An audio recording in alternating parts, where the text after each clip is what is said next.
Perkenalkan, nama saya Zurida Dewi Nurlailiatur Rahmah dari Fakultas Keperawatan Universitas Airlangga. Perkenalkan, saya Rafida Mumtaz dari Fakultas Ilmu Budaya Universitas Airlangga. Di sini, kami akan mempresentasikan hasil gagasan kami yang berjudul Relife, aplikasi penata laksanaan perawatan paliatif dengan spirit Islam. Penyakit terminal atau penyakit yang belum dapat disembuhkan mengalami peningkatan dari waktu ke waktu. Berdasarkan data yang dirilis oleh WHO pada tahun 2019, terdapat setidaknya 40 miliar kasus penyakit yang memerlukan perawatan paliatif. Menurut penelitian yang dilakukan oleh Utrecht dan Wacholt pada tahun 2011, terdapat hasil yang menyebutkan bahwa terdapat hubungan antara aspek spiritual yang menjadi salah satu aspek krusial dalam penata laksanaan perawatan paliatif. Hal ini disebabkan terdapat hubungan yang substansial antara spiritualitas dengan perkembangan penyakit. Pasien yang mengalami peningkatan spiritualitas memiliki efek positif dalam jiwa maupun dalam raganya. Penelitian lain juga dilakukan oleh Winkart pada tahun 2013 yang menemukan bahwa pendekatan holistik pada perawatan paliatif dengan aspek spiritualitas dalam perawatan pasien penderita penyakit paliatif dapat mengarahkan pasien untuk menemukan kembali harapan dan makna hidup, serta meningkatkan keterampilan untuk bertahan hidup. Aspek spiritualitas dalam penata laksanaan perawatan paliatif dihubungkan dengan agama Islam telah memberikan pedoman dan arahan bagi manusia yang membutuhkan obat dan rahmat lewat Al-Quran. Di dalam Al-Quran disebutkan bahwa Al-Quran adalah syifa atau obat yang salah satunya terdapat pada Quran Surah Al-Isra ayat 82. Seiring dengan perkembangan zaman dan teknologi yang berkembang, perawatan paliatif juga membutuhkan dukungan dari teknologi yang dekat dan mudah digunakan oleh masyarakat. Teknologi aplikasi dalam smartphone yang digunakan oleh masyarakat luas adalah sarana yang potensial untuk digunakan sebagai media perawatan paliatif yang efektif. Relife adalah sebuah aplikasi penata laksanaan perawatan paliatif dengan spirit Islam. Pada aplikasi ini memuat perawatan paliatif pada pasien yang memiliki penyakit terminal dan juga tentunya keluarga dari pasien. Aplikasi Relife berasal dari kata yang berarti kembali dan life yang berarti hidup.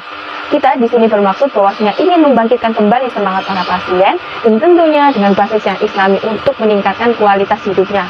Meskipun semua fitur ini dilengkapi oleh nuansa Islam, akan tapi mereka tidak akan bosan karena fitur-fitur ini akan terus diupdate dan juga disesuaikan dengan kondisi fisik dan juga psikologis dari sang pasien. Aplikasi Relife adalah aplikasi yang memuat fitur audio, tantangan fisik, dan juga ilustrasi menarik. Pada fitur audio ini terdapat murotal pengantar hidup dan juga podcast spiritual. Fitur ini sangat mudah diakses oleh siapapun, khususnya orang yang sedang menjalani perawatan paliatif dan juga keluarga dari pasien. Berikut merupakan deskripsi ringkas terkait fitur-fitur yang terdapat di aplikasi Relife ini. Murotal pengantar tidur. Pasien ataupun keluarga bisa mendengarkan sesuai dengan yang diinginkan. Misalnya, ingin mendengarkan murotal dari Muzammil Hasbala, ataupun Taqi Malik, Mushari Rashid, ataupun Al-Sudais. Kita sudah pasti tahu dan juga mengerti bahwasanya ketika seseorang mengidap penyakit terminal atau pada fase terminal pasti mengalami kesedihan, khawatir, gelisah, cemas, dan lain sebagainya.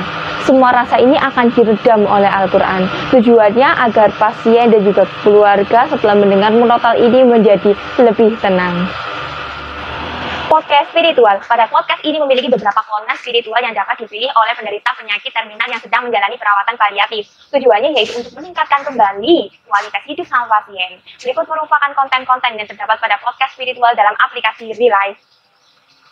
Pertama adalah sukacita memiliki beberapa subkonten. Bentuk terima kasih kepada Allah yang telah memberikan keluarga yang terbaik. Percaya kepada Allah bahwasanya semua akan baik-baik saja dan jangan pernah menganggap Allah itu tidak adil. Yang kedua yaitu gairah. Terdapat beberapa subkonten. Percaya diri karena Allah, kita harus menghargai diri kita sendiri dan semua yang diciptakan ini memiliki ujian dengan kadarnya masing-masing. Yang ketiga yaitu tentram, memiliki beberapa subkonten juga yaitu semua yang bernyawa pasti akan kembali kepada Allah. Meditasi Islami dengan selalu memikirkan hal-hal yang baik dan jangan salahkan dirimu. Yang terakhir yaitu damai, menanggulangi stres dengan caranya Islami dan duka pasti akan berlalu. Selain dengan menggunakan aspek-aspek yang telah disebutkan di atas, terdapat pula fitur ilustrasi. Ilustrasi ini digunakan untuk memperjelas dan juga mempermudah pembaca dalam memahami aplikasi Relife. Fitur ilustrasi ini mencakup beberapa bagian yang didesain secara menarik. Yang pertama yaitu ilustrasi dengan konten motivasi Islami. Sifatnya yaitu memberikan semangat kepada pasien, menghargai diri pasien, dan lain sebagainya. Yang kedua yaitu ilustrasi keluarga. Pada ilustrasi keluarga ini ditambahkan secara pribadi oleh anggota keluarga pada aplikasi Relife. Ilustrasi keluarga berupa foto, foto keluarga ataupun foto kebersamaan dengan momen bahagia yang bisa membangkitkan kembali semangat hidup bagi para pasien dengan penyakit terminal. Bisa juga ditambahkan oleh kata-kata yang menarik secara pribadi.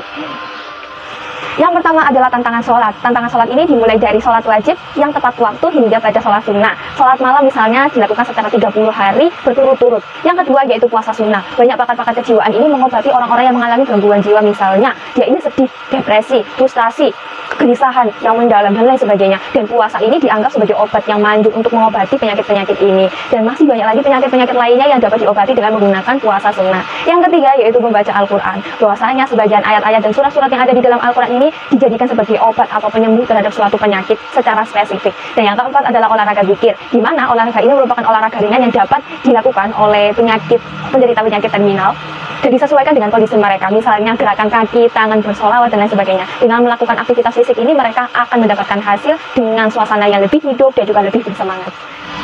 Di sini saya akan menjelaskan sedikit tentang kelebihan dan juga kekurangan dari aplikasi Real Life. Yang pertama yaitu tentang kelebihan. Bisa diakses oleh siapapun, baik oleh pasien dengan penyakit terminal yang membutuhkan perawatan paliatif atau keluarga pasien. Dan yang kedua yaitu aplikasi ini gratis, tidak berbayar. Yang ketiga yaitu memiliki banyak fitur-fitur yang menarik. Untuk kekurangan dari aplikasi Real Life ini, aplikasi ini tidak memiliki fitur konsultasi bersama rohaniawan, akan tetapi bisa ditanggulangi atau diberikan solusi yaitu dengan orang-orang terdekat dari sang pasien ataupun keluarga pasien sendiri gitu, untuk mendampingi pasien sampai akhir hayatnya. Setelah itu, kekurangannya di sini untuk memiliki aplikasi Real Life harus memiliki gadget dan juga memiliki kuota untuk internet. Agar dapat menjangkau masyarakat luas, kami telah merumuskan berbagai strategi implementasi aplikasi Real Life. Di antaranya adalah fundraising, kerjasama implementasi, dan juga media branding. Fundraising ditujukan untuk menjaring pengelolaan dan mendapatkan pendanaan untuk mengembangkan aplikasi Real Life agar lebih baik ke depannya. Fundraising akan kami lakukan dengan bekerja sama dengan lembaga filantropi Islam, seperti Dompet Duafa, Rumah Amal, dan juga donatur-donatur pribadi. Yang kedua adalah kerjasama implementasi. Kami akan melakukan kerjasama dengan Google Play, karena Real Life adalah produk yang berbasis aplikasi. Karena itu dibutuhkan kerjasama dengan Google Play sebagai penyedia aplikasi-aplikasi di dalam smartphone. Hal ini agar mempermudah masyarakat untuk mengunduh dan juga menggunakan aplikasi ini di dalam gawai masing-masing. Kerjasama dengan komunitas penderita penyakit paliatif di Indonesia juga dibutuhkan agar aplikasi ini dapat memberikan manfaat bagi anggota komunitas yang notabene merupakan pasien dan keluarga pasien dengan penderita penyakit paliatif. Selain itu, kami juga berencana untuk bekerja sama dengan RSUD dan RSI, agar produk kami dapat digunakan sebagai salah satu media perawatan paliatif yang efektif dan juga efisien. Strategi yang ketiga adalah strategi media branding. Hal ini ditujukan agar semakin memperkuat branding produk kami di tengah masyarakat kita. Media branding akan kami lakukan dengan media Google Ads, Facebook Ads, Instagram Ads, dan berbagai platform media branding lainnya.